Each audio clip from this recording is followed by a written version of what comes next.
Ce pourrait être un crime parfait.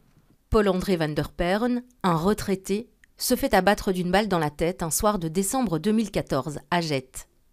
Aucun mobile, aucun lien avec une quelconque mafia, aucun règlement de compte possible, toutes les pistes ont été écartées.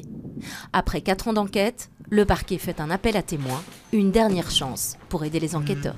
Aujourd'hui, par exemple, dans le type de dossier, afin d'éviter un non-lieu ou un moment où on dit voilà, on n'a pas pu identifier d'auteur, autant effectivement essayer d'envisager toutes les pistes et faire ici un appel à la population pour véritablement essayer de réouvrir d'autres pistes pour les enquêteurs. Ce dossier appelé Cold Case veut dire qu'il s'agit d'une affaire non élucidée. Dans ce cas, on tente de trouver l'auteur des faits. Mais dans d'autres cas, des dossiers vieux parfois de plusieurs décennies refont surface.